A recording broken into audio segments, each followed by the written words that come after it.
police officer with theft. Apparently, a Chester cop was selling an impounded vehicle. Got caught selling an impounded vehicle. So I used to read the name. I'm like, Robert Shaughnessy. I was looking at something. You know, the cop next door to me. I mean, not to be stereotypical, but he would look like a Shaughnessy. Sure enough, it was him. Wow. You thought you were safe. I got a criminal cop next door. You thought you were safe. That's crazy.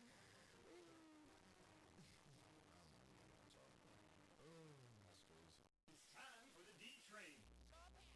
Who's bringing the train report?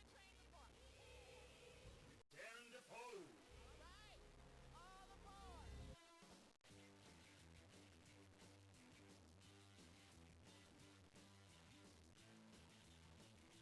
Hello and good morning. Welcome aboard. It's the D Train with Darren DeVoue on this station, cmpradio.net.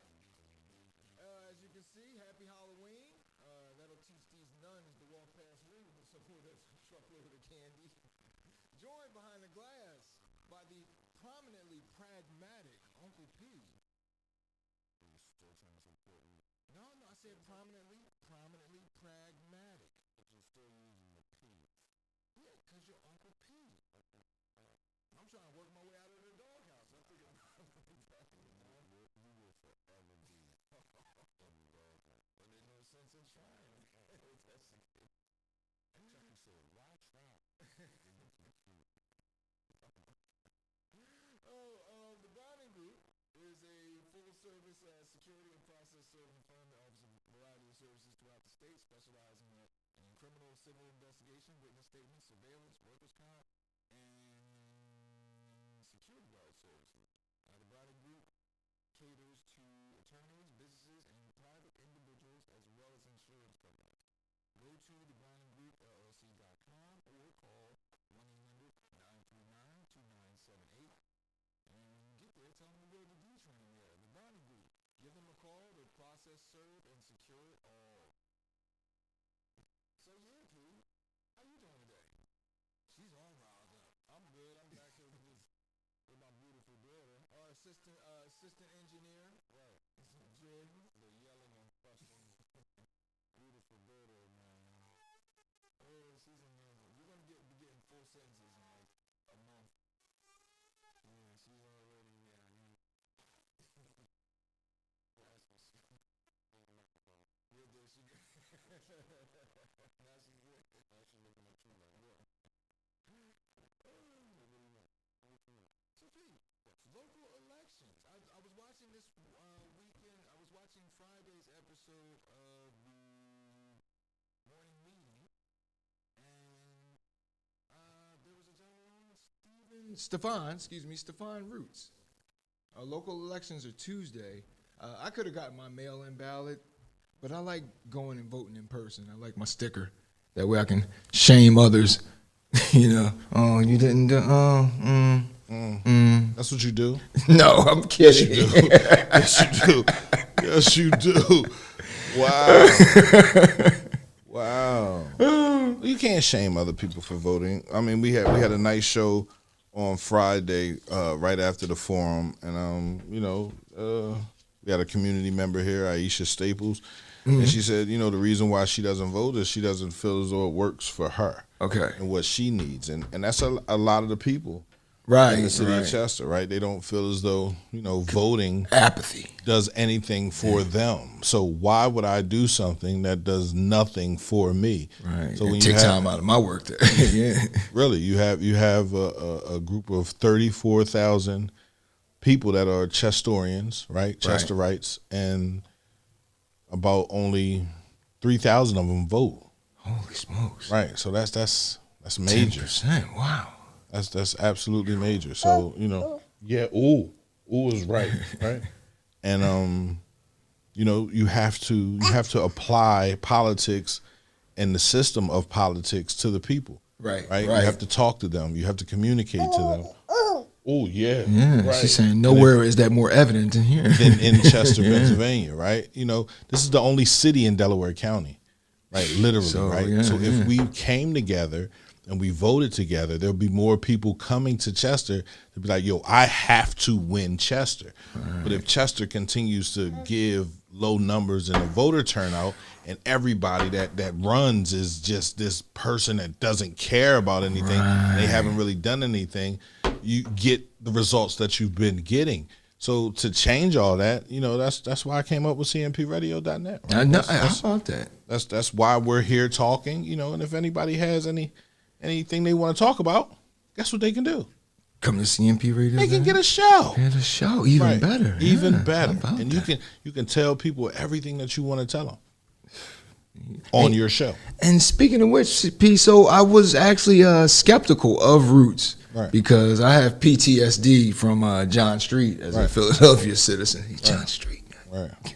But I thought he might be just another person, as you mentioned, looking to pick over the bones, and fatten their pockets. Right. But after watching this past Friday's appearance on the morning meeting here on CMPRadio.net, the voice of Chester, he's not a politician. Yeah. And I think it's important that most of the citizens understand that when politics were first founded, they were normal people. They were doctors, they were lawyers, they were accountants, they were store owners, they were people of the community. And it's hard for anybody that's not of a community to help a community.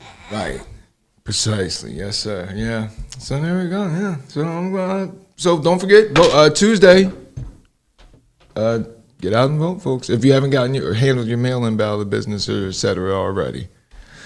Oh, man, yesterday, tough one in Academy Park over in Calgon Hook in Sharon, PA, for the Clippers. Man, lost another one. Clippers went down 14-8 to Academy Park. Incidentally, Academy Park is ranked 10th in the 6A rankings. It's the Clippers' third loss in a row after a 7-0 start. Score tied at 8 late in the game, and then again, a late score lifts the Clippers' opponents over them. Mom, good morning. A late score lifts the Clippers' opponents over them, and the offense has just not been able to get it going. Like through this 3-0 losing, through this 3-game losing streak. So, Coatesville, we got it going. Yeah. Right? Okay. We were in that game at Coatesville. I think the last 2 games, oh yeah, you're right. I'm sorry. Due to injuries. Okay, right? That's what I was going to ask you about. And I say it all the time, and I'm not knocking anybody, right? At no point, but ego will stop you from coming into a door. Ego will stop you from getting that extra score, and when you're winning, you don't notice the things that we're not doing right. It's a great deodorant, isn't it? Always, continue to grow, right? And refine what you do well to do it better. Right. To do it better, to do it best, and to do it untouchable.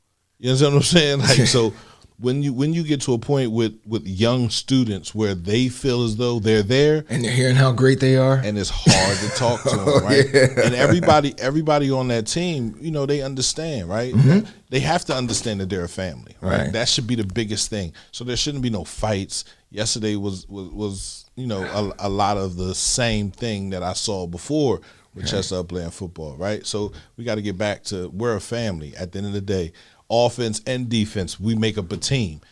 You can't beat a team with just a defensive squad. Right. You can't beat a team with just an offensive squad. You can't beat a team with just special teams. We have to be a family. And until, that's resonated downward, you'll continue to have the same problem. So time for a little reverse psychology. I'm going to trick them out. All right, Clippers. All right, head coach. You guys suck. All right? No. No, that doesn't. Okay, no. You don't. You got it. Okay, I was trying a little tough love. No, I mean, okay. tough love is needed. You don't have to tell them they suck. Right. You have to tell them continue to work. Right, continue to work. Always. A lot of people say the first 7 teams they played weren't as good as the last 2, and 3 teams. That was the meat of the schedule. Yeah, you understand what I'm saying? So, okay, those first 7 games were just time for you to pipe up and do what you do well and do it best, because these last 3 games are going to be able to tell you where you stand. You feel me? Right. And you can't come into it lackadaisical. You can't come into it off. You can't come in it off-putting. You feel me? And then you get to talking to each other crazy. Oh, can't have that, especially outside of the locker room, or not on the practice field. Yeah. Is the playoff opponent next week? They start the playoffs. Yeah, is that opponent? I haven't heard who the opponent's going to be. Yeah. Then they're all black, low-income trash areas of Democrat states or cities. So again, my question is, why do us as black folk think we have no other choice but to hit the Democrat button, knowing we've been Democrat all our lives, and we as a whole been at a standstill all our lives? For example, look at the Democrats in office now. Tell me one positive accomplishment from any Democrat, him or her self, or the city or states they run. At the end of the day, the people in those positions are put there by us. Right. Whether you vote or not, literally, whether you go out and vote or not, they're put there by you. So if you don't vote, they're put there by you because you didn't put up anybody else. Right. You understand what I'm saying? So at the end of the day, so either way, it's all of us, right? And I tell people all the time, you're like, oh, I didn't vote for it. Yes, you did. By not voting, you voted for him. Right? By not voting, you voted for him. You're complicit in your silence. So if you have a voice, you use it. Yeah. You come out and you vote for that one person. Listen, if they don't win, if they got one vote and you write in someone else and that one person has 2 votes, guess what? That person wins. Even if that person had no idea that you were going to write them in. Right. They won. Literally. And you sitting there talking, wow, like this person won. So at the end of the day, we have to come together, right? And then say, you're not moving for us correctly, sir. Right. Madam. Accountability. You feel me? Accountability is what kills like negativity. You feel me? Like holding people accountable. But we run from accountability. You feel me? Holding people accountable and being accountable, right? So it's hard, man. It's absolutely hard, but we can get it done, man. The city can change. I think we're seeing it now just with this, P. Yeah. Oh, man. That moves us on to our next story. Last week, in during the Baltimore Ravens game, this interesting event occurred as Jerry Sandusky and Obafemi Ayabadeo were calling the game. I'll let Sandusky tell it. Jerry Sandusky. Not that Sandusky, by the way. Actually, when that all went down, holy smokes, he was getting harassed on Twitter, and he had to say, he was typing, I am not that Jerry Sandusky. That's unfortunate, same name, but here's Sandusky from last week's game. T. Higgins was the target. Anthony Averett had great coverage. And that is going to force the punt team on. If you were listening, you heard Femi say, what are you doing? What are you doing? He was not talking to the players or the coaches. We actually had a fan who was trying to climb into the broadcast booth. She said, I'm a veteran and I'm looking for a drink. Yeah, I don't serve drinks at the game. I might make some cocktails at home, but this is not the right time or place. Come on, Femi. Got to thank her for her service, right? Come on. Appreciate that.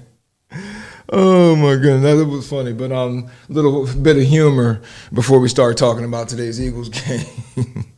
Again, why are you upset? You know what? I'm not upset. Right. So you're watching football. Can it be better football? Absolutely. Can it and will it get better? It has no choice. Oh shoot. It has no choice but to get better. Like literally. Like you have a rookie quarterback. You have a rookie coach with a rookie coaching staff. You feel me? With players that were not drafted by him. I think that defense needs to change. Now that we understand that. You understand what I'm saying? Like we tell John, blitz. The Eagles' defense has always been about blitzing and causing the quarterback as much havoc as possible. If you get the quarterback second guessing what he's doing, the game becomes yours. Right. You feel me? It's not as easy. But when a quarterback got 7 seconds back there because you only rushing 4 and you don't want the people to get past your DBs, you're a DB. Yeah. Stay with your man. Do your fucking job, bro. Man. At the end of the day. But, a lot of people, that defense is accommodating, aren't they? But they bend and break. Yeah. You're supposed to bend, but not break. Right. You feel me? Like, they forgot the but don't. Yeah, they like, fuck it, bend and break. Like, every time I watch the game, man, I am I am more concerned with the development of our quarterback and his weapons than I am about winning the game. Right. Exactly. You know what I'm saying? Like developing the talent. It's a rookie quarterback. I look at the Cincinnati Bengals, man. They won 2 games the first year. They drafted Joe Burrows. He got hurt last year. They won 4 games last year, and this year they're beating teams. Good teams too. Soundly. So give a coach at least 3 years. Give him some room, yeah. Right. Let him make his mistakes and learn from those mistakes. Let him overcome himself. Right. We got 3 draft picks in the first round. You feel me? Get yourself a running back. Get some linebackers, focus on defense, you feel me? Right. And get some people in here that want to play football, not people that got their paychecks and they sitting back. Yeah. You know what I mean? They chubby now. And they I don't need to do anything. I did what I needed to do. I got my money. All right, we'll see you later. We'll trade you. Well, there's going to be a familiar face on the opposing sidelines there. Yeah. Deuce Staley is the offensive coordinator for the Detroit Lions today. Wow. Yeah. Oh, that's awesome, man. Shout out to Deuce, man. I know. I really wanted him to be the head coach, bro. Really. And I'll tell you what, here's the guy that the Eagles that Jeffrey Lurie and Howie Roseman passed Deuce over for, talking about how he trying to motivate his team this week. If you haven't heard this sad. You know, the results aren't there right now, but what's going on here is that there's growth under the soil. I put a picture of a flower up, right, and that it's coming through the ground, and the roots are growing out, and the roots are continuing to grow out. And everybody wants to see results. Shoot, nobody wants to see results more than us, right? We want to see results too, but it's really important that the foundation is being built and that the roots are growing out. And the only way the roots grow out every single day and they grow stronger and they grow better is if that we all water, we all fertilize, we all do our part. Each individual coach, each individual This player. fertilizer, all right. Oh my God, that's some fertilizer, right? That's what I'm saying, though. I'm saying the same thing, but the fact that your coach is saying that is absolutely terrible. And I get it, right? A rookie head coach, you think some people have great ideas for football. Listen, if a defensive coordinator comes in and says, my philosophy is bend but break on occasion, then I don't want you as my defensive coordinator. Especially not in this town. I want you to say, I want the quarterback on his back every time, bro. I'm bringing everybody, bro. You don't know when I'm coming with special blitzes. I'm coming with safety blitzes. I'm coming with cornerback blitzes. I'm blitzing the quarterback every time. It's a different person in your face. That's the defensive coordinator we need in Philly. You know what I'm saying? Offensive coordinator, cool. All right, but let's get that game plan together. If we're running with Jalen Hurts, then we're running with Jalen Hurts. Let him throw a little halfback, little stupid stuff. I don't understand offense. I know defense. I'm a defensive-minded person. Get the quarterback. He has the ball the most. Right. Get him. Right? Or at least cornerbacks, do your job. Stay with your man. You feel me? Safety, help him out. Unless I bring you up on a blitz. And linebacker, cover the middle of the field. Or cover it back. Back out in the flat anyway. It's the middle of the field. You know what I'm saying? Yeah, they can't. Their drops are horrible. Their hips, they're stiff. But none of those linebackers are linebackers I would want on my team. Right. Singleton, I don't know what he is. Like, where did this white boy come from? How long he been? Like, you don't know when you don't know the linebackers. When you're like, who? It's over. It's pretty much over. So. And the Eagles are 3.5-point favorites. Last I checked. That's Detroit, though. Detroit is always. I think that means Detroit's on sale because Detroit's has lost close games this year. They've lost close games to good teams, where the Eagles lost the teams and make it look closer at the end. So I think, I put $3 down on Detroit today. You put $3 on Detroit? Yes, I did. Hey, man, listen. Hey, just business. Right. If you put that $3, how much you win?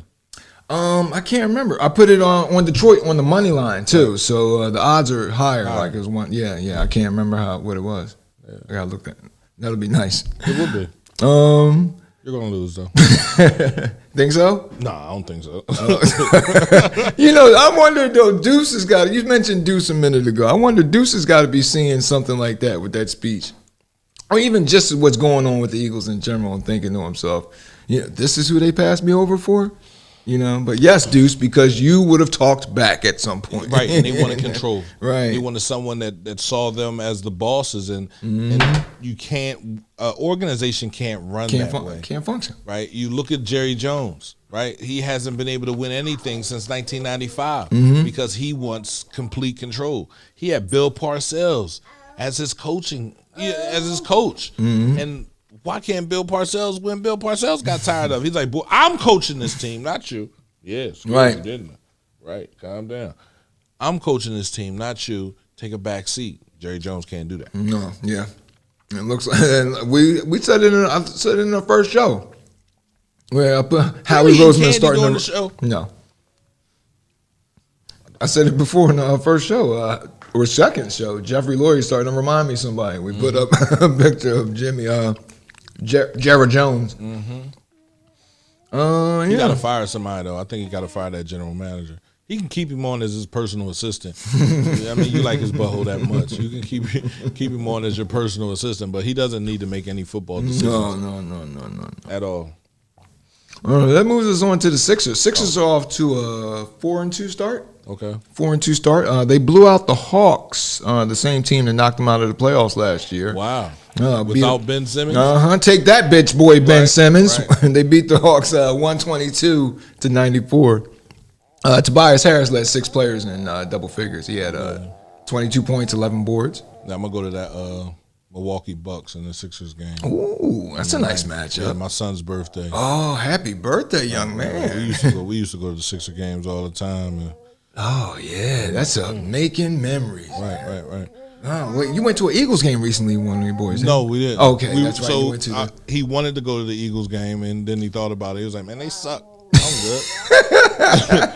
We were supposed to go see them play the Los Angeles Chargers. Okay. Right. Okay. And he was like, man, they're going to get their butts whipped too. I'm not going to see that game. He was like, take me to a Sixer game. Yeah. So we're going to see the Milwaukee Bucks and the Sixers go at it. And you know what? That's ironic. One of my first games, if not the first game I ever went to, was the Bucks Sixers. It's at the Spectrum. Could smell the spilt beer on the floor. Yeah, it was all dark except for the floor. Yeah, it was beautiful. Yeah, it was awesome. Terry Cummings and whatnot were playing for the Bucks back then. Yeah, my uncle used to take me to the games. Oh, they were awesome. Definitely awesome. They take on the Blazers. The Sixers do. They take on the Blazers tomorrow. So you can expect to hear more of that that trade talk nonsense. Oh, the Sixers can get Ben Simmons for C.J. Lillard or Damian McGee. Stop. No, it's not. Just stop, please. I mean, honestly, you need to give him up. He needs a fresh start, right? And right now, I don't care what you get. Right. Get a first-round pick. Right? That's it. You can take a late first-round pick. Send him to the Charlotte Hornets. Right? Send him anywhere. New Orleans, somebody. Just get him out of here. Take him, yeah.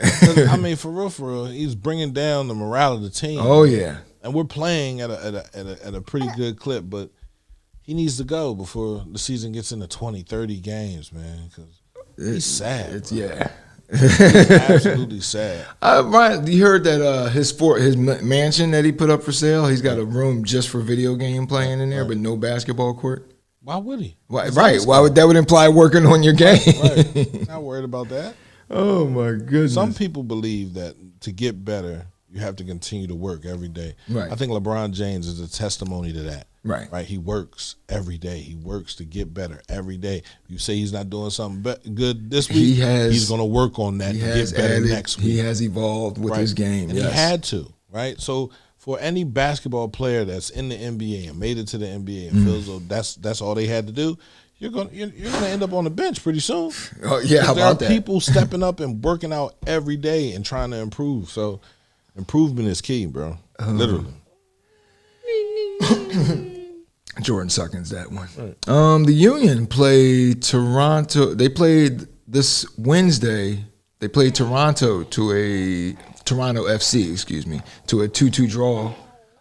Interestingly enough, midfielder. Interestingly enough, this is the third consecutive tie against the Canadian team, whether it be Toronto or Montreal. It's a little fun fact.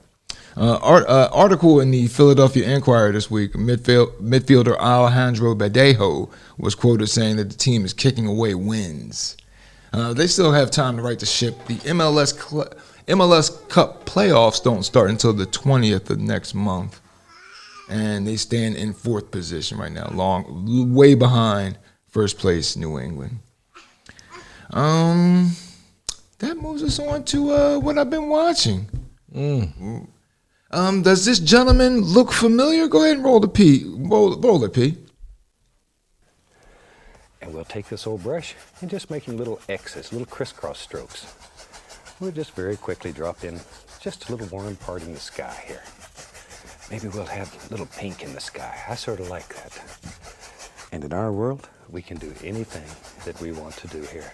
Any old thing. There. Doesn't take too long when you're using a brush that's 2 inches wide.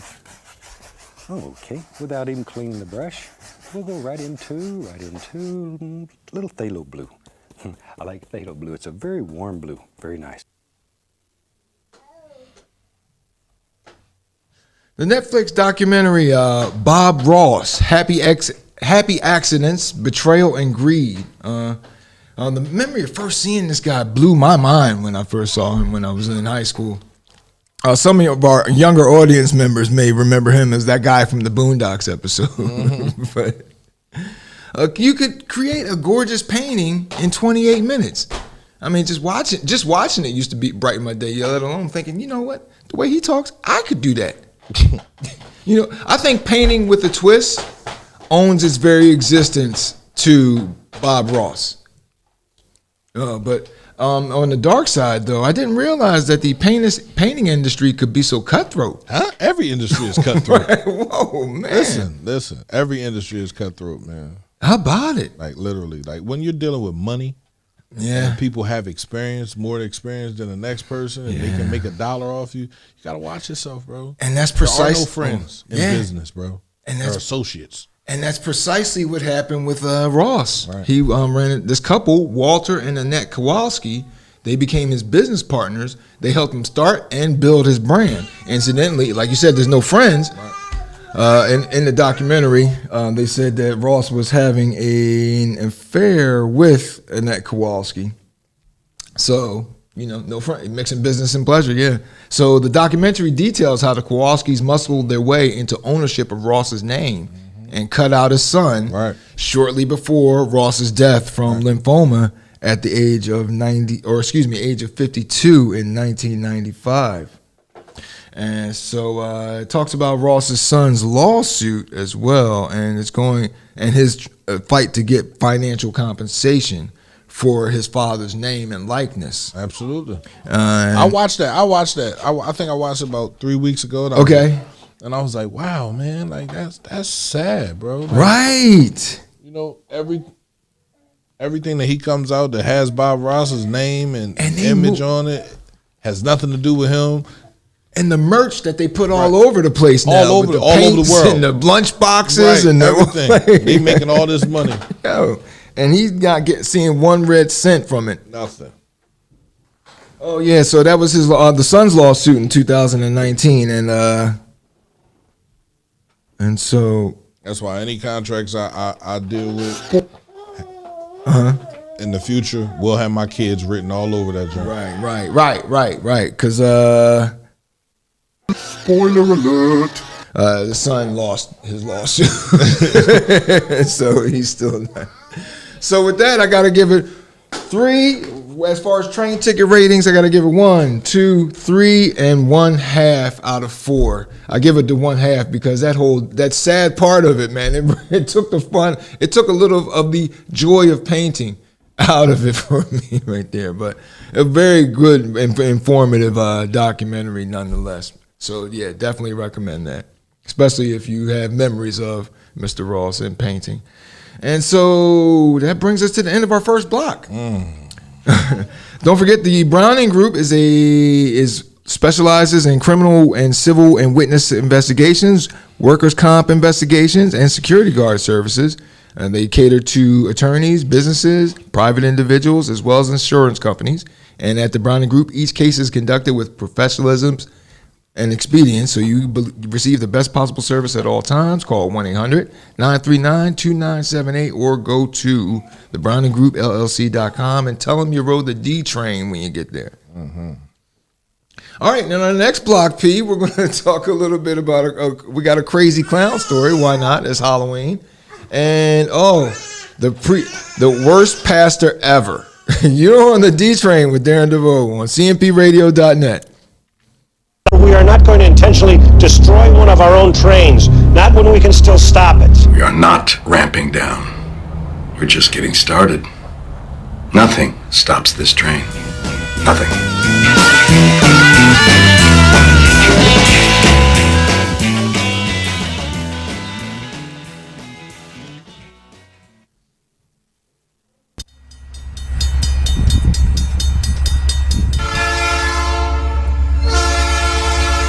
How are we going to handle this? I mean, this train's en route to pass through some highly populated areas. 700 level attitude, heart of the Italian stallion. Oh, Universal Studios. So a LA County Sheriff's deputy, he's been fired recently.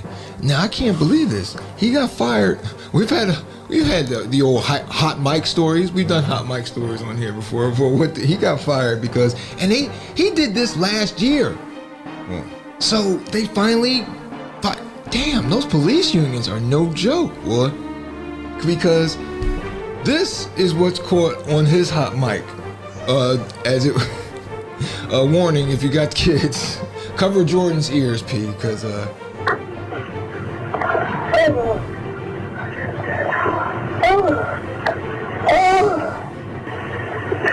mic on dispatch 2 is an open mic, so you're like,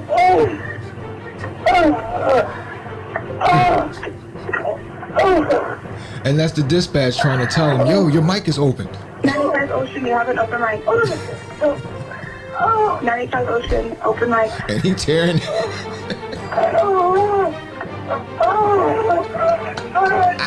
95 Ocean.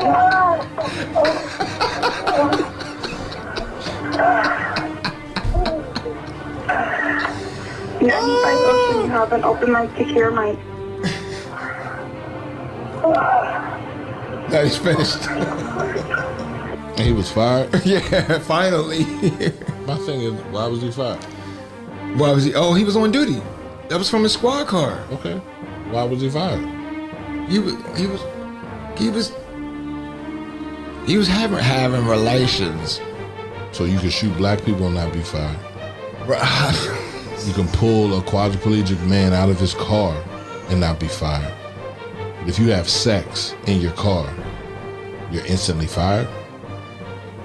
No, last year. No. You say, I hear you. Are we about to get it on? Because I'm as hard as a diamond in an ice storm right now. Thank you, but I need to know where that oncoming train is. It's the D train with Darren DeVoue. Your engine, but it's my damn train, all right? Yes, it is your I'm train. the damn conductor. That's true. Don't forget, if you miss any of CMP's content, just go to the cmpradio.net Facebook or YouTube page, and it's right there at your convenience. You can catch up on it whenever you want. You know, sometimes I listen to shows while I'm cleaning around the house, etc., doing laundry. Oh, there you go. Joined as all, we're back with P is still here with us. Yeah, I'm still here. This baby is out of control. Yes, she is. That's You're out of control. It's my homie. You're tripping. Yes, you. Oh, what do you want? I just want to be a disruption. Here, take this. She in on this conversation. She wants some of that this kid crack I'm surrounded by. She don't even want no kid cracker. She just want to be out and messing with everything. She likes to be up and about. She does not like to. She is going to be active. Put me in the seat. Right. I put you in the seat. Nobody puts Jordan in the corner. Mm. So clowns, P. How do you feel about clowns? I love clowns. I love clowns too. I've always enjoyed. I love that. When they keep coming out of the car at the circus. Oh my goodness, that never ceased to put me in stitches. Especially scary clowns that kill people. Oh yeah, it's hilarious. Oh yeah. Actually, oh my goodness, We had, when I was younger, we had I had to be a reproduction. My mother got the painting. She figured it was cute. It was this clown sitting there, and he was a sitting clown. It was a reproduction of a John Wayne. She got it from the bazaar. It's a place, a little flea market that used to be on Baltimore Pike. And it was a recreation of a John Wayne Gacy painting. John Wayne Gacy was a Chicago serial killer. So I'm pretty sure, I always think to myself, that couldn't have been the real thing that made its way all the way from Chicago. No. You never know. I know, right? You never know. John Wayne Gacy. Oh, yeah. He was a serial killer? Oh, yeah. He was pretty active, too. And a monster amongst us. He was active in the local club. He was active in the community. Neighborhood barbecues would be held at his spot. Oh, yeah. Oh, yeah, he was hiding in plain sight. Casing the joint out. Right, I can kill her. Oh, so this next story, it comes to us from Gulf, Canada. Approximately 2:30 last Friday, Gulf Police Service received a call from an employee of a business in the area, and it said that the caller indicated a male wearing a clown mask and carrying a machete had dragged another man out of the business. Oh. The other man was able to break free and escape, but the officers quickly located the guy wearing the clown mask as he was riding on a bicycle with what appeared to be a machete sticking out of his backpack, about 30 inches. And they saw him try to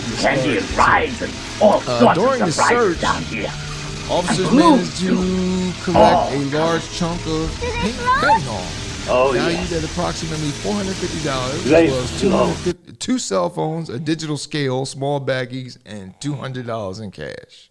They also got him with a debit card and a driver's license, which, as you might imagine, had been reported or stolen earlier. This is our video from the. You rolled it spot too early. I was gonna say we have video. That's the video we had from the actual confrontation. So. And there's cotton candy and rides and all sorts of. All right. I don't know. Go ahead. Oh, it's all good. Oh, so yeah. That moves. So yeah, what? Nothing. You want to play the video? No, you did. Oh wait, I thought you did it already. No, you were talking. Oh, there. And so this is the. And then we stopped it again. Oh, okay. Right. Oh, I didn't realize you stopped it. Right. So okay. Right. All right. So we actually have video of the confrontation. And there's cotton candy and rides and all sorts of surprises down here. And balloons too. All colors. Do they float? Oh yes. They float, Georgie. They float. And when you're down here with me, you float too!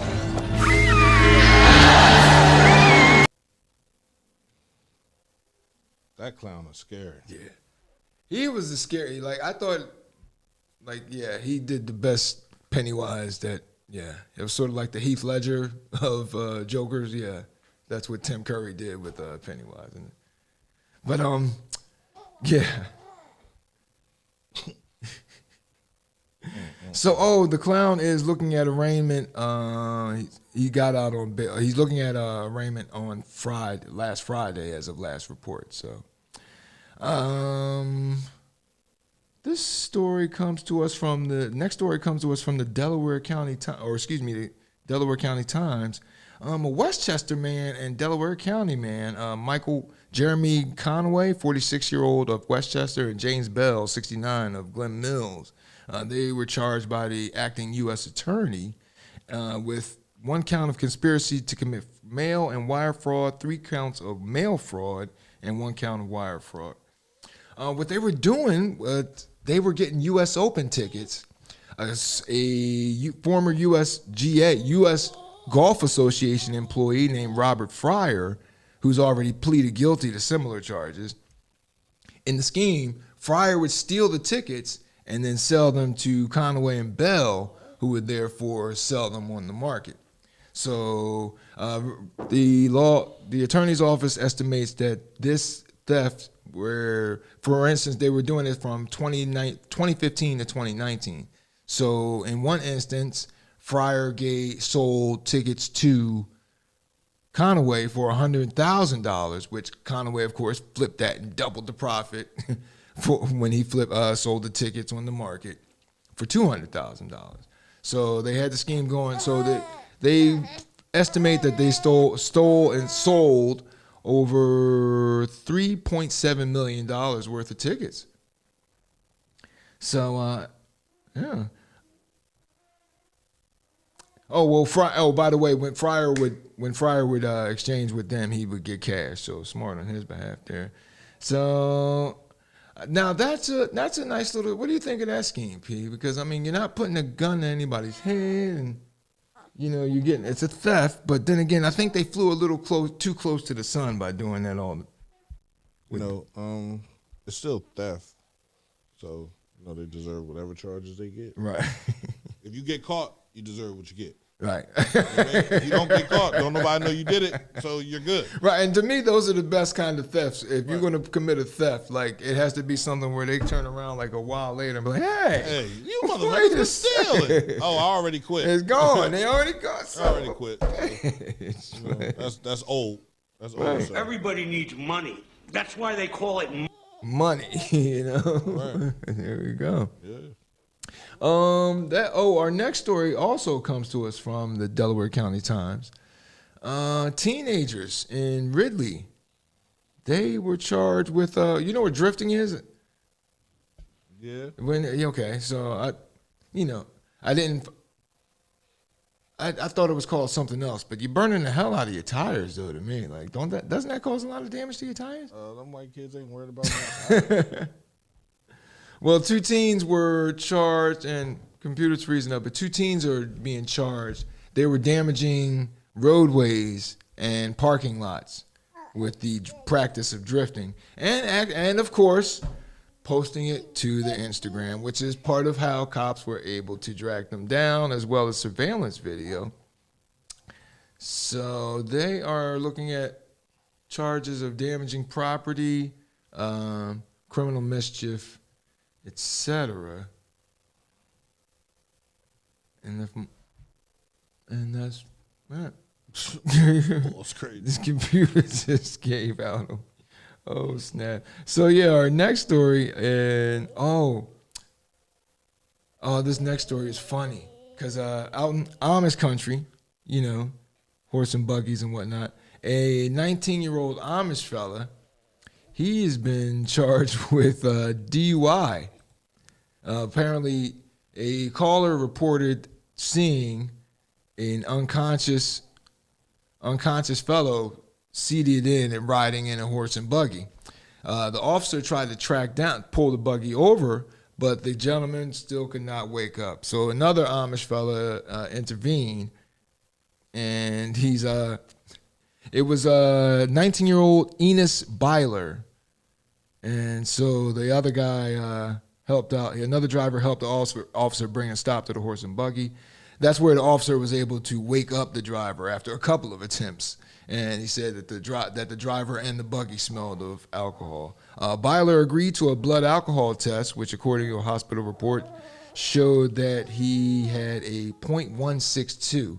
He had a half a case of Coors Light in the back and admitted to the officer that he drunk 9 of them.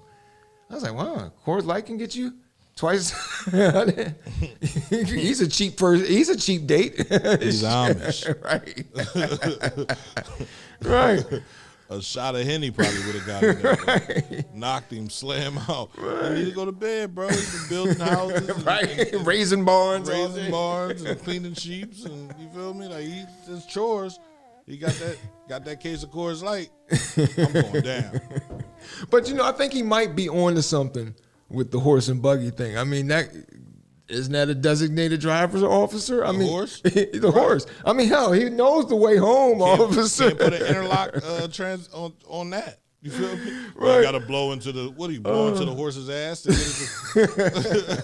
Oh, but I forgot to mention that the horse did run through her light, though. So there's that. Oh, yeah, well, yeah. Got to train the horse to right. Red light means stop. Like, nah. I'm a horse. Right, I go. That's what y'all have to hear. Nobody got hurt. Right. That would have been nasty for the person that hit that horse. Oh man, their car would have been done. Oh, and the horse would have probably kicked them in the face. On account of it. One time when I had a long bike trip and I actually passed a horse and buggy with this Amish family, it was funny. They were, look, Ma, there goes one of those English riding one of the English machines. What's our next story, P? You got an African? Oh my God, Becky. Well, he's Jamaican actually, and that is Pastor Kevin Smith. Now, Pastor Smith, what happened was Pastor Smith was actually a Jamaican cult leader. For a while there, now this took place in this was down in Jamaica, in Kingston, and Montego Bay. Now Smith was the head of Jamaica, he was the head of, what is this church called? His Pathways International Kingdom Restoration Ministries. Say that name again. Yeah, no, right? Doesn't roll off the tongue. That's bad branding by Pastor Smith. Pastor what? Kevin Smith. Imagine that, plain old name like that. Pathways International Kingdom Restoration Ministries. Pathways International Kingdom of Restorational Ministries. No, Kingdom Restoration Ministries. Yeah, no need for that. Yeah, he was trying to steal money. Yeah, oh yeah. Let's just put a whole bunch of names together that sound good. Right. Tell people we form. Uplift me. Yeah, let's uplift me so I can get rich. I need a Bentley by the end of 2022. Police swarmed down on Pastor Smith's church on October 17th in Montego Bay. According to survivors who spoke to Jamaican media outlets, there was a ritual that involved stabbing and slashing several congregants who were told they'd be embarking on a heavenly journey. Yes. Two of the church members were killed over the course of that ritual. Ooh. And one was killed during the police raid on the property. Yeah. One person told the Jamaican Observer, when I saw blood and the young lady fell, I said, "This is it for me." I quit. I'm going home. On the day of this gruesome event, Smith had posted to Facebook asking his congregants to leave their cell phones at home before heading to church, warning them of an incoming flood.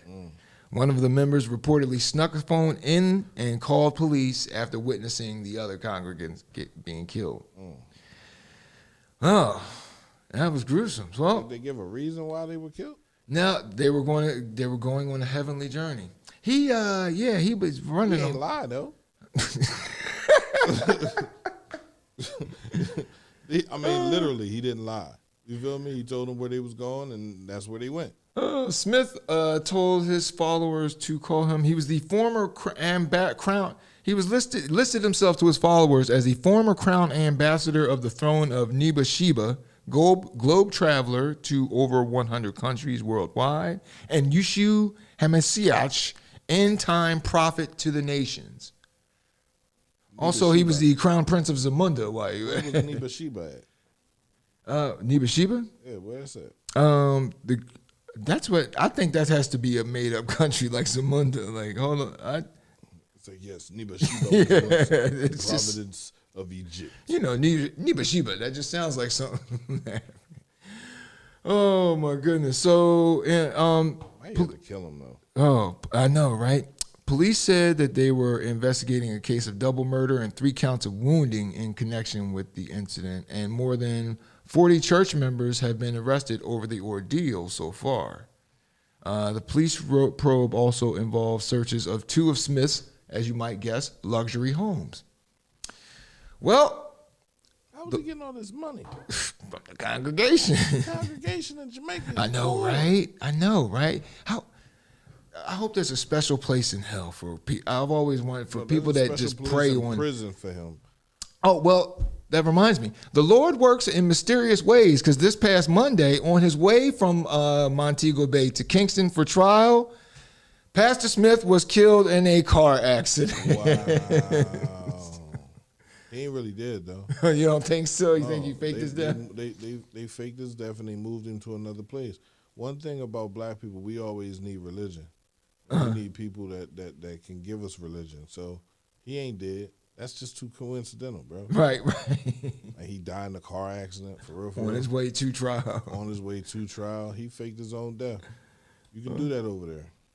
You know what? How about that? Especially with his, no, all due respect, but especially as corrupt as their police are. We talk about ours. Well, they've got nothing on them. That moves us on to our next story, if I can access it. A Texas man has been charged with murder. Now, as you might guess, the white gentleman is the Texan that is charged with murder. And if I can get my device functioning. Well, what happened was the young man, I can't get his name up right now, but the young man pulled into, there we go. Texas man charged with murder. He told police it was self-defense. Now, what happened was the young man was lost he pulled into the gentleman's driveway trying to get his GPS straight to get off of the road. And the gentleman, Dwayne, that's Tyler Turner, he's 65. He woke up to use the bathroom and saw unknown vehicle with headlights parked inside of his driveway next to his pickup. Turner said he returned to his bedroom to get, of course, his handgun. In his defense, he is a Texan, and ran outside to find the headlights of the vehicle turned on. Turner told police that the car rapidly backed out of his driveway. He chased after it and struck the driver's front side window twice with his handgun. Then he fired the gun, striking the driver. The victim was identified as Adil DeVoue, a 31-year-old. DeVoue's girlfriend, Sarah Todd, told CNN the couple was visiting her cousin in San Antonio prior to the shooting. DeVoue left to drive back to her home in Maxwell. Todd believes DeVoue got lost in Martindale, pulled off to look for some directions, and that's when he was killed. Turner told a 911 operator after the shooting, "I just killed a guy," adding, DeVoue started racing away. I ran after him. He pointed a gun at me, and I shot him. But investigators did not find a gun, according to the affidavit. Turner turned himself in this past Friday on felony murder charge. And he, according to Caldwell County's criminal district attorney, Fred Turner, he's booked shortly after and bonded out less than 2 hours later. Mm-hmm. Yep. Did you say bonded out? Yeah. Darren? Yeah. Yes, hold on, let me read that. Yes, he did. They don't hold their own for ransom. Well, Turner's attorney, Larry Bloomquist, told CNN his client is cooperating with police and that he was defending himself and his property. Oh, God, here we go. When he killed DeVoue. When asked how DeVoue was sitting in the car could pose a threat to Turner, Bloomquist said, "I'm not going to discuss specific facts of the case at the time." DeVoue was a Moroccan national who obtained a master's degree in financial analysis from Rhode Island's Johnson & Wales University. So we'll see how that turns out. What are you predicting, P? He's in Texas. Guilty. Yeah, he is a yeah. Oh my goodness. Oh, that's sad. But our next story. Oh, this is funny. From this story, we got this story from Penn Live. Now this wife is living in Las Vegas. Apparently, now she's being accused of dismembering her husband's body and getting rid of the remains and collecting his benefits. 69-year-old unidentified woman is accused of defrauding Social Security for years after she allegedly dismembered her husband's body threw his remains in the trash, according to the criminal complaint. Nancy Shadolsky deposited $121,000 of her husband's retirement benefits after he died in 2015. And Social Security didn't know anything was wrong until they received an anonymous tip in 2019 that the husband had disappeared. Who called them anonymously? I know, right? Well, go ahead, P. You got to go ahead. What were you going to say? No, I want to know who's beefing with her. Right. For them to call up Social Security and be like, he's disappeared. No, he's dead. Right. And he's been dead He's for been 6 dead. years. You've known this. But we allowed you to collect the check because we've been so busy at the Social Security office. Oh my goodness! Distributed the husband's benefits that were distributed that year totaled $24,000. Well, if she collected $24,000 in benefits, keeping him alive. It would have been $14,000 in death benefits had she reported her husband's death. For that extra $10,000. Right. When contacted by federal authorities, Shadowski initially said her husband was traveling. He went on a trip. Well, you ain't lying there. Go ask the Jamaican priest. Yeah. He's on a heavenly Right. journey. Oh my goodness. But she later admitted. Then she later admitted to it. All right, you got me. I cut him up.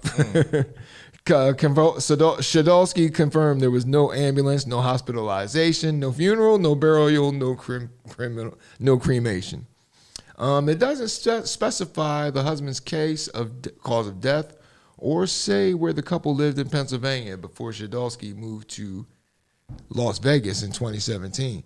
So she killed him in 2015. Or I'm sorry, he died in 2015. 2 years later, she's out in Vegas making it rain.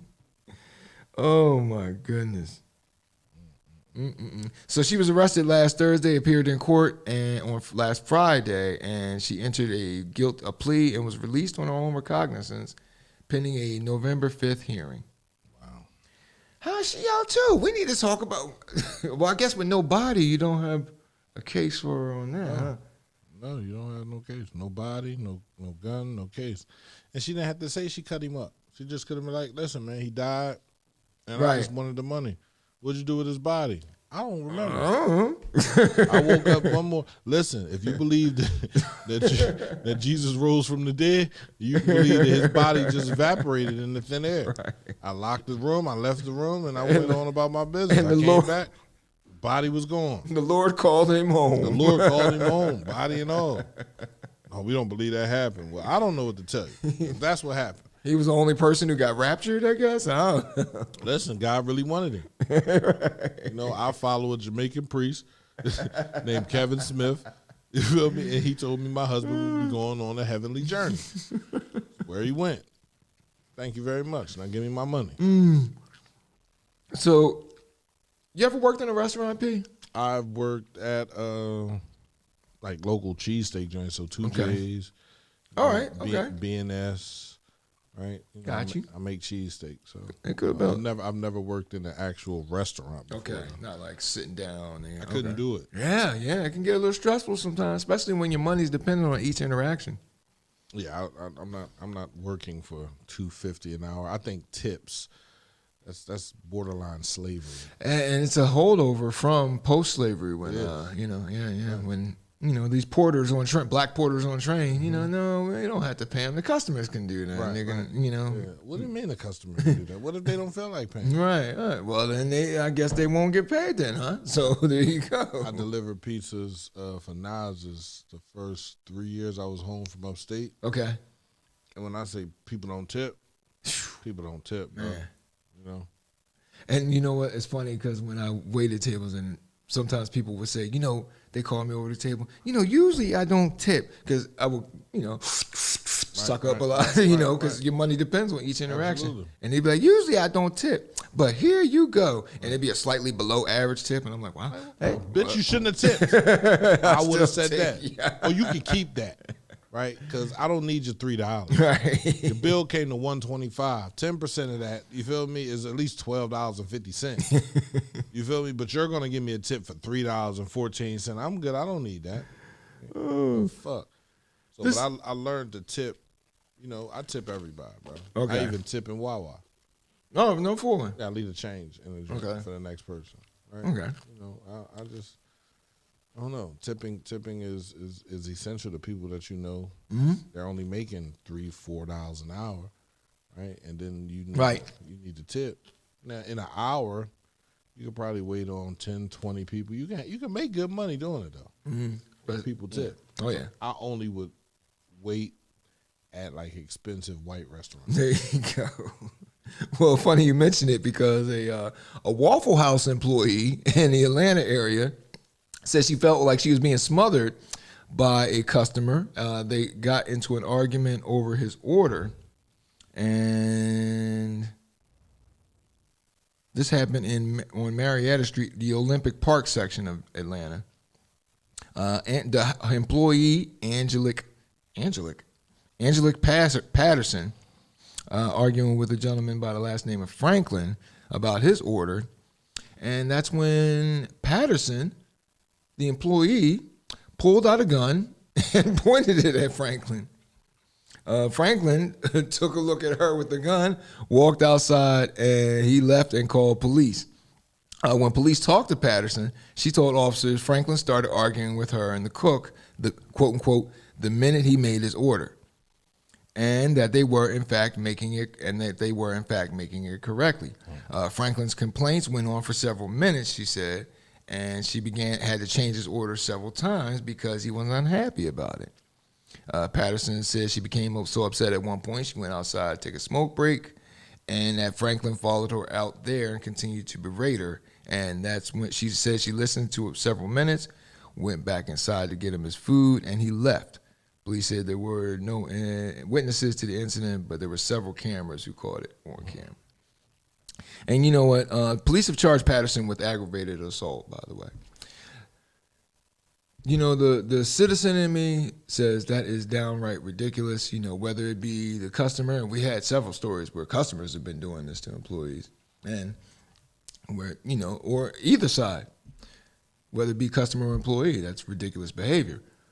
But the part of me that has waited tables for years and years in casual and fine dining restaurants says, power to the people. So that brings us to the end of our second block, folks. Again, don't forget, if you miss any of CMP's content, such as the morning meeting, weekend meetup, Respect for Life with Mr. Keith Muhammad, etc. And don't forget the D Train with Darren DeVoue. Trying that Joe Biden thing. Whisper to really get people's attention. Or maybe some ASMR stuff he's doing. Oh, yeah. Go to the CMP. And you already have a smooth enough voice, though, as it is. You want me to lick the back of your ear? Oh, yeah. You like that, don't you? Here, take that. Something to drink. Let me we're going to take a break before my nipples get stiff from my feet. Pause.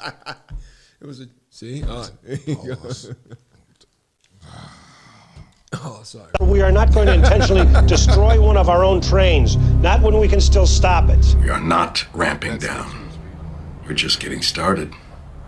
Nothing stops this train. Nothing.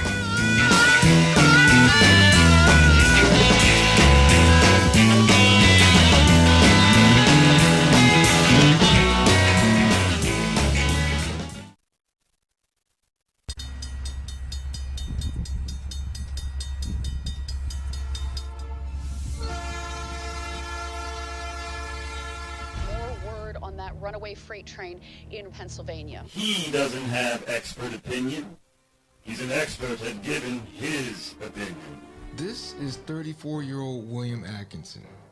And, you know, Chris Rock has that line when he was talking about OJ. I'm not saying he did kill her, but if he did, I understand. Right. I wouldn't go as far as to say I understand with this story, but I kind of. I mean, now what Mr. Atkinson is accused of is beating his wife. Now why did he beat his wife? Because of a video call. What was happening during that video call? They were having sex. She was having sex with another man during a video call. No, you don't beat her for that. No, you don't beat her for that. You don't even have it. Yeah. I don't know her. Try to act like it never happened, right? Because she's been doing this for a while. Right. So I need you to call your boyfriend and give me some money. I'm gonna pimp you out. Right. And interestingly enough, she was in the car. She was in a car, and then she was in the parking lot of a hotel. How did the video call go through? Now, that's what I can't. Did somebody do this intentionally? Well, Atkinson figured out where she was, and he drove to the parking lot to confront the victim and her male companion. The victim, then they told him they did it, so it was done intentionally. They did it to egg him, quote unquote, egg him on. Who did it to egg him on? The victim, or the wife and her beau. Why not just leave it? Right. That'd be too easy. That'd be too simple. Now with me understanding life, right, and going through divorce and all those other things, I understand now. You can just leave. Sir, we're not just talking about a train here. We're talking about a missile the size of the Chrysler building. It's the D train with Darren DeVoue. It's your train. I'm just the guy driving it. Yeah. 1 2 1 2. That was mad. 1 2 1 2. You got them hot bars, P? Yeah, man. You know, little ASMR. No, I'd have had to be on the tables because that way I keep my mouth shut. Right, DJ joints. Yeah. We got to do something like that, man. Yeah. Honestly, man, I just find so many things the community can, laugh at and find funny and be inspired by and continue to push. Like, there's so many of us in this community that can do so many different things. We just got to do them together, man, and things could work out. Right? I wholeheartedly concur. So, did you hear about? No, I didn't. No, did you? Did you hear about it? Yeah. Did you happen to hear about? No, I didn't. Well, Rose Tree Media School District. They've changed they've altered, their school district dress code, and this was brought about. Was launched a similar effort at Garnet Valley School District. The altered dress code is because of cultish imagery or satanic imagery. So a local satanic organization has convinced the school districts in Delaware County that its dress code was discriminatory against Satanists. I mean, they are a group.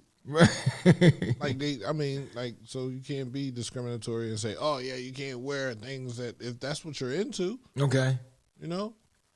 Right. I think everybody now understands that affirmative action and the civil rights, it wasn't just for black people. Right? It wasn't just for black people. In the LGBTQ community, they use it the way it's supposed to be used. Right. They come together as a group. They sit there and say, all right, who's offended us this week? Attack them. Right. You know what I'm saying? Like, we're not asking you to have any guilt. We're not asking for you to do any favors for us. We're telling you that this is how this is going to go. And it gets done, man. So, shout out to them. And shout out to the Satanists, man, because, they are a group and they have believers. And this is Joseph Rose, the founder of a local organization called Satanic Delco. Yeah. He says, fellow Satanists with children attending schools within the Rose Tree Media School District made him aware of the verbiage in the dress code banning any clothing or gear that is satanic in nature. And the idea was that a public school would allow religious expression in school, but choose to single out specific religions.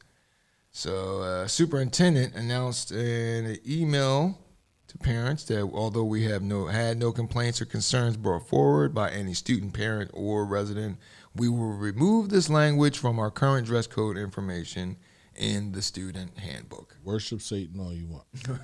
Right. I mean, it's a religion. And, I guess, a counterbalance I got. That's how it works, bro. Right. I think Satanists are definitely like the Skip Bayless of religion. They came out and said, the wind's going this way, I'm going the other way. I mean, you can't have one without the other. How about it? Right? You can't have night without day. You can't have evil without good. You can't have good without evil. You can't have ugly without pretty. You can't have fat without skinny. You can't have... The opposite of everything is here for a reason, right? and you should just love everything. If you're going to heaven, you're going to heaven on you, right? Not on no one else. So just love everything. If God say be humble and understand, just understand. Try to understand and stop trying to put your ideas above other people's ideas. You'll understand that life is easier that way. And yeah, lots. I always wonder about that because isn't it stressful on you trying to control everybody? Right. No, I don't want to control you at all. There should be no level of me controlling what you do. God gave you free will to do what you wanted to do. Now, when you go up there and he like, yo, what, you was down there worshiping Satan? Right. Oh, you at the wrong gate. You got the wrong gate over there. You want to take gate B, C, A, all the way downstairs. You feel me? Like, and it's crazy, bro. But I'm not mad at it. You notice the school districts that they're talking about. Garnet Valley and Rose Tree Media. Right. It's like, okay. Okay. I smell a pattern. Right. It's not in Chester. Right. Nah, we too busy. I don't think he even got the 0.0001%. Right, we ain't even got to the point where we can even worship Satan yet. That's gonna take another 450 years. Oh my goodness! A black Satanist. I've never met him, and if it is a black Satanist, trust me, he grew up in Garnet Valley, Rose Tree Media. You can't even afford to think about Satan in this city, man. Like. Right. Actually, and speaking of satanic expression, parents called for the removal of a school principal who was an Iron Maiden fan. They have a metal band for displays of satanic imagery, such as this, doing and sticking the tongue out. But other parents signed a petition, so she's actually been. They were put her on suspension, but. She was reinstated. Yeah, and this was in Canada. For that? Yeah, and it was in Canada too. I thought they more. I don't know. Yeah, Canadians don't play that. Yeah, it's too cold. It's too cold to be believing in Satan. You know how cold it is up here. Right. You worried about Satan? You need to be worried about getting that snow off your lawn. I'd imagine that's what keeps you warm out there. You got to use your mental game, wish yourself warm or some stuff. Listen, my dad taught me that when he used to take me to the movie theater, and there was a lot that he told me, and I remember we went to go see Godfather. Uh-huh. And, at the theater with a kid? Yeah. Holy smokes! Oh, he felt like forever in there. Right. I'm like, But this movie's never gonna end. I was like, Dad, it's cold. He was like, it's all in your mind. You have to train your mind to be stronger than what you feel. Right, so just think of summer in Jamaica or something like that. Right? The hottest planet, and literally when I started thinking it was hot, it was hot. You feel me? So I said, all right, he's right. He might have a point. Oh my goodness. That takes us to our next story. How about that? I gotta do something real quick with your camera, man, because it ain't coming right. But keep on going. Okay. Wait, P, you did one local high school. There was a report I saw. Well, not a local high school. Local school somewhere? They had a school teacher's aide. Excuse me. That was put on suspension for an inappropriate relationship with a student. And so, funny that happened this week because there was a homecoming at Hazard High School in Kentucky. And there was a homecoming rally, pep rally, etc. And these students, I don't know whose idea this was, but the girls came out in Hooter t-shirts, carrying glasses of what we hope to be make-believe beer, but they also began dressing up. They put on tights and bikinis and did lap dances for teachers and administrators, and including the Principal Don, whose nickname is Happy, by the way, Mobilini, and that's him giving the big old smiley face right here. It was definitely Happy's idea. Done to keep Happy. Oh my goodness. The pictures were posted on the Hazard High School athletics page earlier this week, and then they were quickly taken down after some Spoil Sports noticed and raised the stink. They described it as a man's pageant during homecoming, and the thing is being investigated by the district Hazard Independent Superintendent. Oh, those are boys, by the way. So right? No? Is that making it? No? Had the boys wearing Hooters stuff? Yes, they did. No, they didn't. You said the boys dressed up like? Yeah, it was a man's pageant. Yeah. Stop. Boy, you tell me pause all the time. They had the young men dressed up like Hooters? Mm-hmm. Like the girls that work at Hooters? Yeah. And they were giving lap dance? What school district is this, bro? This is in Kentucky. Lexington, or no, Hazard School District in Kentucky. Thinking about filling out an application? No, I'm kidding. Who, you? No. I ain't got no degree in teaching. No, I don't want You do? No. I was an emergency teacher. I just have a degree, and then they say, all right, that's good enough to teach for now. You do. And that's crazy. I'm going to eat this Laffy Taffy because I don't even want to talk about it. He's going to shake that Laffy Taffy. Shake that. Sorry. No, pause. Pete, you have a relative that's going to Howard, right? Or that's going to be going to Howard? Yeah, she's. Actually, have you heard about the students for the past 2 weeks? You had a picture of these kids. No, it's their tent city. The students are occupying the Blackburn Center on Howard campus. No, pause. You got a picture of these kids dressed up like this. Oh, yeah. Oh, I didn't know that. Oh, yeah, you just catching that. I didn't know that.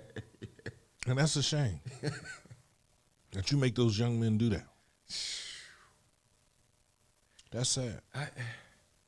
All right, on to Howard. So no, Nafati's daughter goes to Howard. Okay. My daughter is contemplating going to Howard. Okay. I'm more like stay in state. Right. Money. Skirt on. Money. Yeah. Stay in state so I can get to you. Mm-hmm. I'm trying to get my daughter in Lincoln University to do stuff like this. Okay. Right? So HBCUs are critical to the understanding of Black America, right? Right. But the housing that are in some of these are deplorable. Yeah. They're old, right? The showers are old. The dorm rooms are old, right? So they need funding. And if you can give millions of dollars to Afghanistan, you can give billions of dollars to Afghanistan. If you can give trillions of dollars to Afghanistan, there's no reason why you can't look at all of these colleges, all of these secondary educational schools, right, and say, here's $5 million for housing, fix your development. Like, understand these are the things that the children need that want to go to college here. Right. So our HBCUs don't get enough funding. The ideas that we have for our people don't get enough funding. And it's sad because my daughter is like, I would have rather gone to Westchester. I would have rather gone to Penn State. I would have rather. Okay, and I'm like, no, bro, you got to understand. Like, I get it. I understand it's terrible where you're at right now. But this right here is how you get your voice. Right. This is why you speak up for the things that you need in your community, right? This will involve you, right, in your community. Going up there and protesting and sleeping out and getting a tent. I'll buy you a tent, baby. I'll beat it. I'll bring you food every day. If you sitting there saying you on a hunger strike, you're not doing anything because of the living conditions. Because, you have to be vocal. You have to learn to be vocal. And right now is the best time to be vocal. How about Make sure you change things for the next generation, for the next 5 people, for the next 4 years, for the next 10 years, for the next 20 years.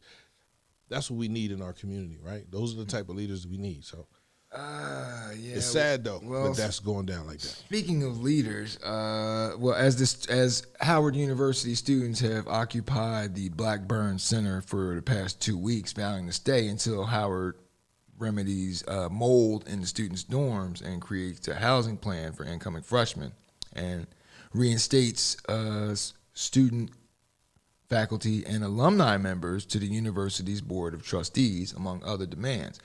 The president of Howard University, Wayne Frederick, wrote an open letter that students' 2-week occupation of a campus building in protest of poor housing conditions and other issues, quote unquote, must end. He said it puts Howard University, here from the president. Howard University's proud tradition of student protest has never been and can never be invoked as a justification for tactics that harm our students. The current occupation of Armour J. Blackburn Center is a departure from past norms. There is a distinct difference between peaceful protest and freedom of expression and the occupation of a university building that impedes operations and access to essential services and creates health and safety risks. Although the letter never goes on to say what those essential services that are being impeded are or what the health and safety risk would be, as opposed to breathing in mold all day. The university leader added that mold isn't widespread in the dorms and the vast majority of our students are living comfortably in their rooms. In response to Tuesday's letter, the group Live Movement, a coalition of students from historically black colleges and universities who advocate for education reform, said Frederick continues to evade students' concerns. So, as P said, hopefully, man, you learn how to advocate for the things that you want and the thing your community wants by going to a HBCU and suffering through the way freshmen suffer through, right? Right. The dorm rooms are small, right? They're sharing showers. And they're talking about mold in these buildings. Yeah. Right? How old are these buildings? They have to be at least. And you're from the charging 60s. me a lot of money to come here for an education, and you giving me asthma at the same damn time. Like, why aren't you fixing these? You look at Widener; they're always increasing, always building look something. Like Dubai, right? So, oh shit, where did this building come from? Right? You just walking, they just cut off the whole street. Right, they're improving. Right, the same thing should be happening at HBCUs. And if you go to one and things are not moving the way they need to move for you, then you have to protest. And the people in charge of these HBCUs have to say, all right, listen, we got to figure out a way to help these young men. Thank you. Right, instead of trying to figure out how to keep his check coming. Right. Yeah, you better shut them down. Because the board of trustees is looking at me. Oh goodness. Well, P, that's a great point. These young folks finding their voice at various HBCUs. Hopefully Howard is hopefully Howard is the only HBCU where this is taking place at. No, it's not. Damn. Every HBCU, bro. Every HBCU has old dorm rooms. They basically cut back the financial help that the federal government was giving to HBCUs this year, right? I think they cut it back by like almost 30 billion or something like that. Like you were giving HBCUs money, right? And it should be going to their housing, right? Build new housing. You can do that. Right. Right? I know Lincoln can do it. They got land they ain't using. Right. There's plenty of field land, around here. Right? Yeah. There's plenty of land. Listen, if you got to build housing down a little bit further, build it. Build new housing for the students, bro. Like, it's no way. And then you tear down the old housing and you build that back up. There we go. There you go. Like a farm. Like you did from field to field. You have to do that, because if you're not doing that, you're not growing, and your student population decreases. Yes. And don't you need bodies You need to bodies make money? to make money, bro. You want to educate people. You want people to want to come there. And they don't want to come there if they looking at their dorm room and they got a friend that go to Westchester and the friend is sitting there in a deluxe accommodating with the right. What is that? With the lounge and everything. Right. Yeah. She's sitting there on a air hockey joint. What is going on in your dorm room? Oh, this is my dorm room. You feel me? I have my own shower in my room. Right. And everything. Like, huh?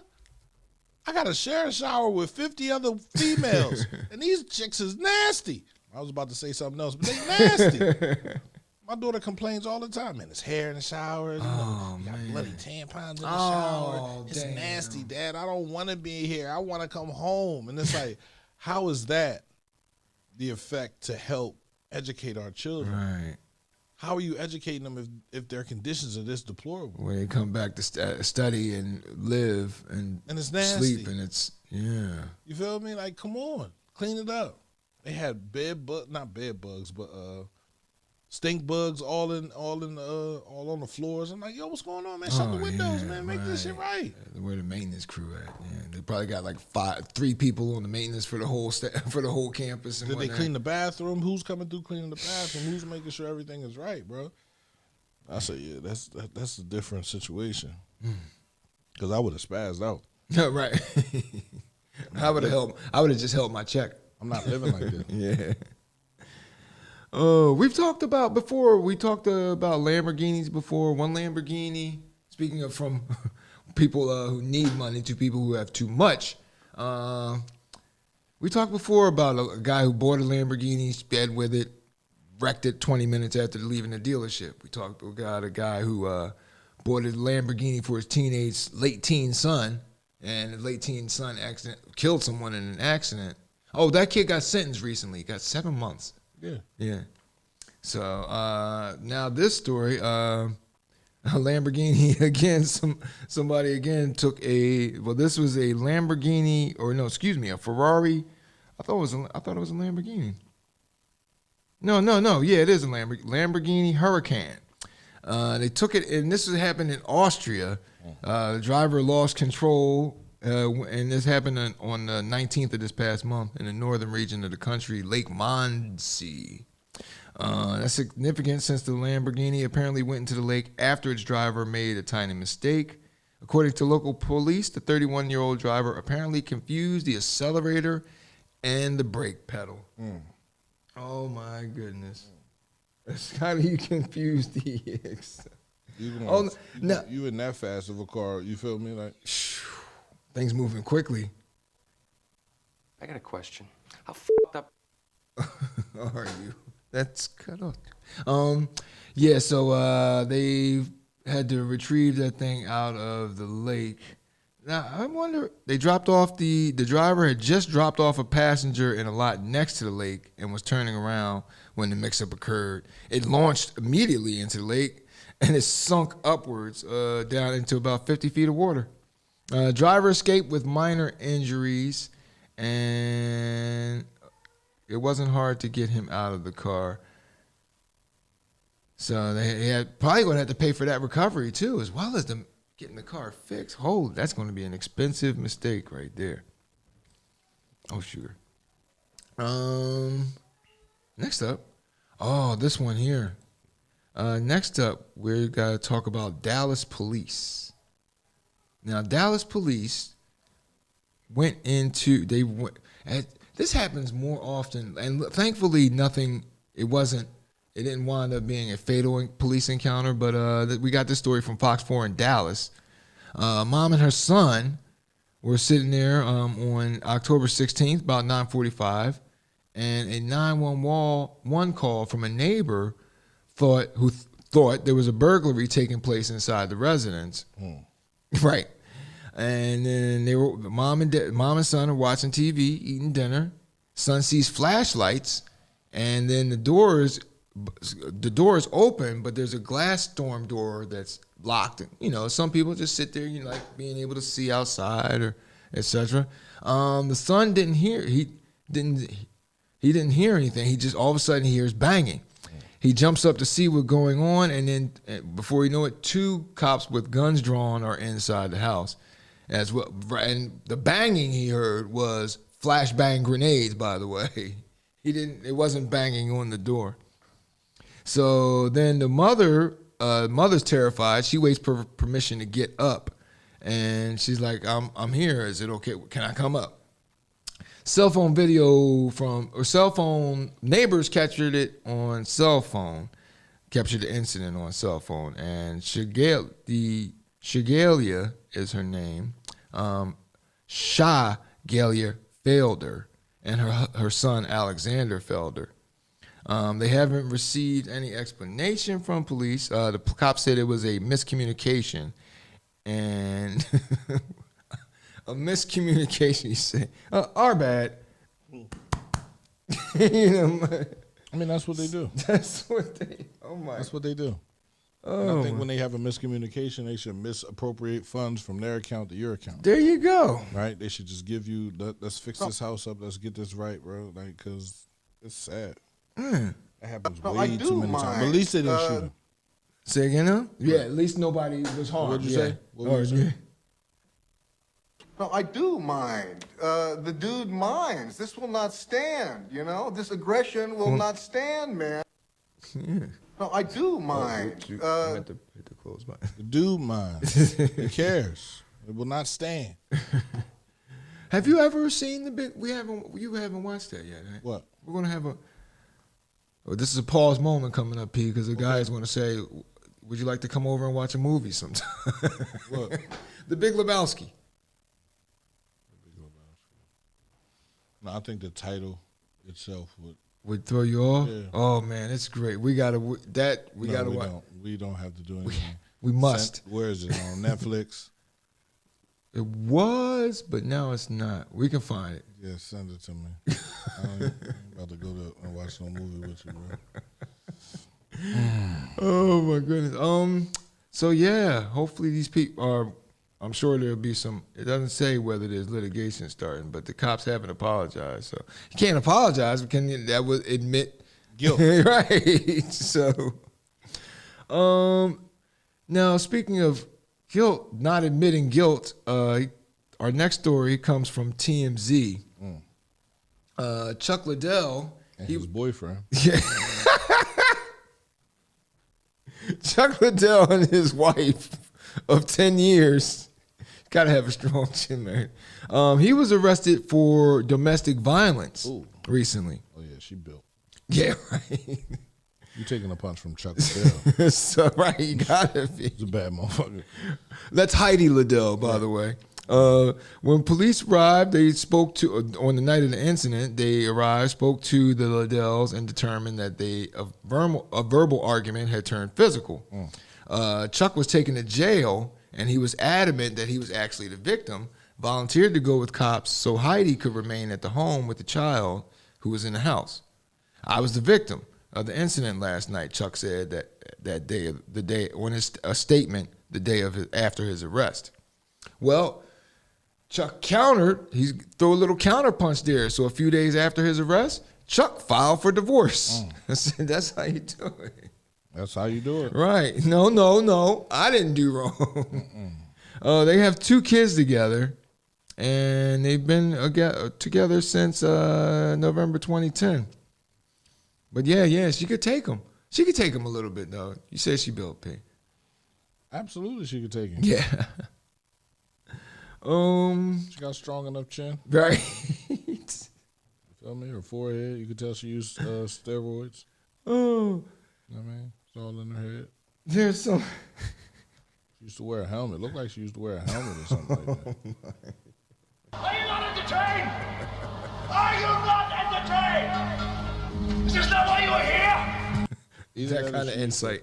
Either that or her and Chuck used to headbutt each other. Right. Yo, what's up, Chuck? Boom! Oh, no, that forehead looks stronger. Yeah, it looks strong, boy. Easily concussed. Right. Our next story, sometimes things work themselves out.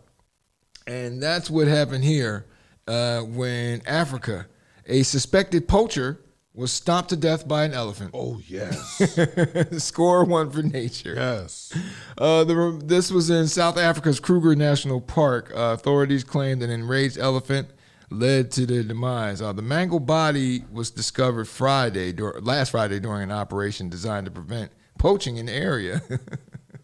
So they went looking for poachers, found one. Before any animals were harmed, an elephant stomped one poacher to death while the others fled. That's a team player right there. Initial investigations suspect that the deceased was killed by an elephant and left behind by his accomplices. Yeah, I guess so. You can't. Carry that body all the way out of there. Park rangers recovered the man's mobile phone, which has been sent to police in an attempt to track down other poachers in the area. Oh, so there's that. Stomped his ass. And I believe that's what poachers deserve, bro. Right. Definitely. That's why I had to pick this story up. You feel me? Crush them. Oh. Crush them. Now, this story also involves animals, but now I never heard of a deer attacking a person before. What a deer. That was a picture I pulled up to go along with our story here, but that's not from this actual story. You're right. Oh, okay. What is that, by the way? Is that a caribou or something like that? It has pointy drinks. So Okay. That's not in America. Okay. Michigan. Well, this story comes to us from Michigan. A Michigan woman was pinned to the ground by an attacking deer. Yeah, they're heavy. Yeah, and the deer apparently had no fear of humans. It attacked. It had a distinctive collar around its neck, almost like it was on a track. Like somebody, it might be somebody's trying to engineer a weapon through a deer. The deer antlered the woman. The woman survived the bizarre attack despite numerous puncture wounds. The Michigan Department of Natural Resources is reminding residents that wildlife should stay wild. This took place on September 26th. Officers responded to a residence in Algress area for a report of an antlered white-tailed deer having attacked a woman. The woman in question, 64-year-old Patty Jean Willis, had been getting ready for church when she let her dogs outside and heard them making a ruckus.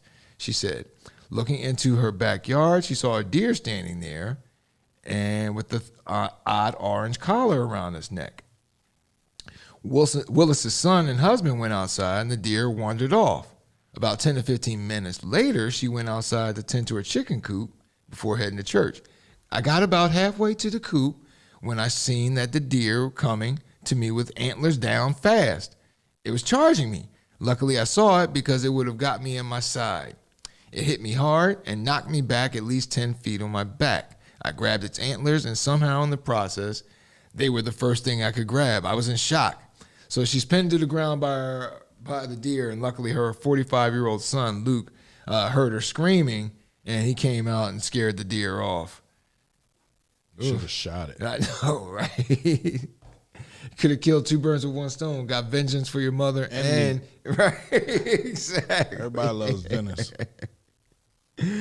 Oh, so yeah, stay away from the. I see deer all the time in like Valley Forge Park when I'm driving through there. They're pretty much like the cows in Jamaica. Like they just walk alongside the road. Like they're kind of used to humans, but even still, I keep my distance from them. I mean, as a deer, wouldn't you be upset though? Oh yeah, they're coming all in our habitat. I'm constantly attacked. You didn't listen. I built this habitat up. You done tore down these trees. My cousin, I done lost so many cousins that got hit by trucks. Right. You feel me? Like it's like I can't even count them anymore. So when I see you, woman, you represent all the turmoil and frustration that I feel. So I'm gonna attack you because you don't have a gun, dummy. Like that one monkey in you ever seen Planet the recent or even the old Planet of the Apes? The one angry I forget his name, the scarred one that hated humans. Yeah. They tormented him, bro. Like, yeah, he was supposed to hate him. After so much torment, after you put me through so much, there's no me being nice. This doesn't add up, right? Let's kill him, right? In order for us to survive. And in order for us to survive, they have to go. Right. Oh, our next story comes to us from, I got this from Como News, and this is in British Columbia. A shipping vessel, it lost 40 containers in Washington coast and had to be evacuated. After it lost 40 containers into the ocean, it then caught on fire. 16 people had to be evacuated from the ship, and they haven't been able, because of the chemicals on board the ship, fire boats have been unable to apply water directly to the fire. An emergency zone of 2 nautical miles has been established around the boat, and the Coast Guard is monitoring. Now, that's one bad luck boat, though. You lose containers, you losing money, and you catch on fire. Like, what's next? And the damage is doing to the environment. Like, don't even get me started. The environment is the last thing they're worried about. Yeah, I know. That's right. They seeing dollars, not It's like, what environment? right. I'm not going to be alive when it goes to shit. So. And how about that? That seems to be like. That's how most people think. And no concern for the future generations. Like, don't they have many people? I don't even have kids, and I'm worried about the future generations. They'll figure it out when they get to that point. They'll evolve. They'll get to the point. Well, we're moving to the moon. So. Right? Yeah. Everything will work out. Oh, that takes us to our last story. A team of students, high school students, students, not high school students. They're a team of students, and this is in the Netherlands. They have I know, right? Knowing the schools out there, they constructed they're taking an 1,800-mile trip, or let me show my knowledge. 3,000 kilometers. No, it says it right there in the road trip across Western Europe in a solar-powered camper van. They designed it and built it themselves. They call it the Stella Vita, and it's designed for 2 passengers. Has a kitchen area, seating area, bed, shower, and toilet. And it operates on solar power alone. The vehicle can cover up to 450 miles on a sunny day, reaching a top speed of 75 miles per hour, as well as powering all the amenities, as well as, the real necessities, a TV and a laptop. So the vehicle has solar powers on the roof, and they expand into a sun cover when parked. The van can also be charged through electrical charging ports. Said 20-year-old Tin Ter Horst of Eindhoven University of Technology. 22 students can design and build a vehicle like this in 1 year. Then I'm sure companies could as well. So yeah, well that's some hopefully some positivity for the environment moving forward. I'm not riding down the road with my house. Wait, whether it be an RV or an electric powered? RV is big enough. Okay. Look at that car. That thing is. Where's the toilet? Where's the shower? Looks like it's 2 combined for me. It's 2. The quarters are too close. Yeah. Well, you're a tall dude. You're taller than average height. But still, the quarters are too close. Okay. Right. To take 2 people. Right. 2 people. Even by yourself, that would look a little. Yeah. So, am I just allowed to pee in the toilet, or can I take? Can you take a deuce? Yeah. And then where does the waste? Where does the how deuce do you? go? Yeah, does it just whop right out the back of the car, like, right down on the road, riding down the street? Like, come on, I need you to talk to. I have to ride around with the deuce in the car, breathing in deuce air. Have you breathed that new cologne? Deuce air. You know what, Pete? I should have. There's a photo. Oh, darn it. I should have added that too. There is a photo from the inside. It's actually pretty roomy. No. I mean, as far as being able for 2 people, like you'd have to be in a couple. You'd have to be a very close, understanding couple. But no. I see. No. That's how couples break up. Break up. That's how couples kill each other. Right. Okay, recent news and point. Well, didn't you and Becky leave together? I don't know where the fuck Becky at.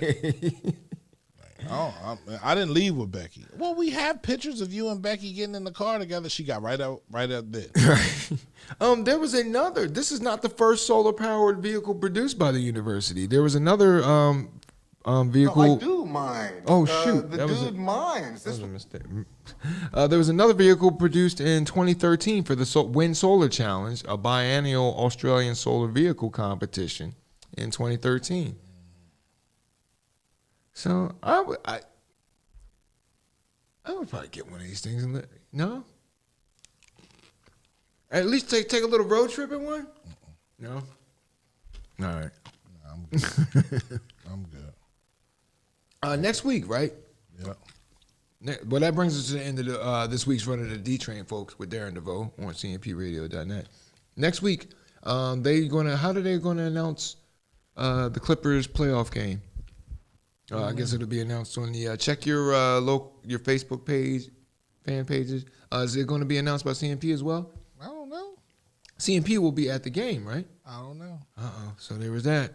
I saw had a listener in Houston, right? Houston area, Lebanon area. So if you're an alumnus for Chester High School, there's CMP provides many ways to see Chester High athletics, which is why you should cash at P $1. All of y'all, right now, this instant. Let's keep the lights on. These beautiful lights in this awesome studio. Thank you.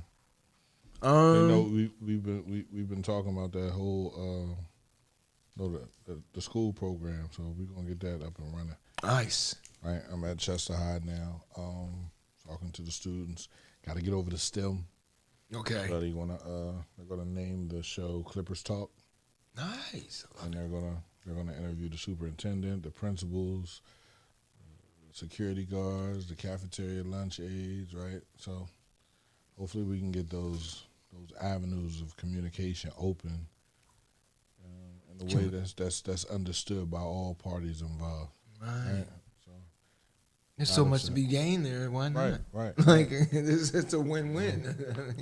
Yeah, but all win-wins don't always translate that way. So setting yourself up for disappointment there. Remain positive, and we understand what we need to do. So I understand.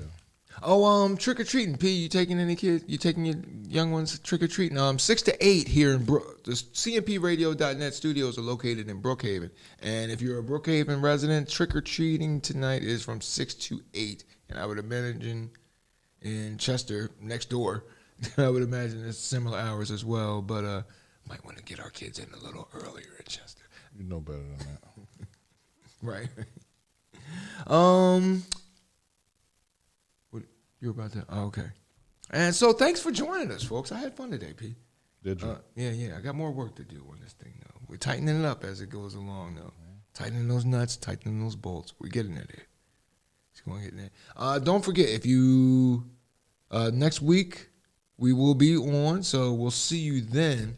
On behalf of CMPRadio.net and its staff of awesome show hosts, and as well as Uncle P, and our very important. What happened to our assistant engineer?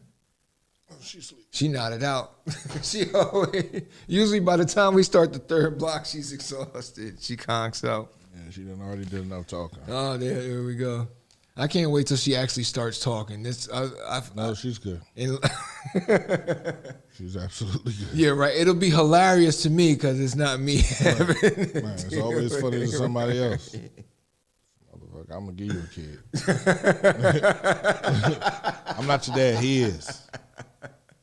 He's not my daddy. Yes, he is. For this week, he is. This week, shit. You're going to take him for 18 years.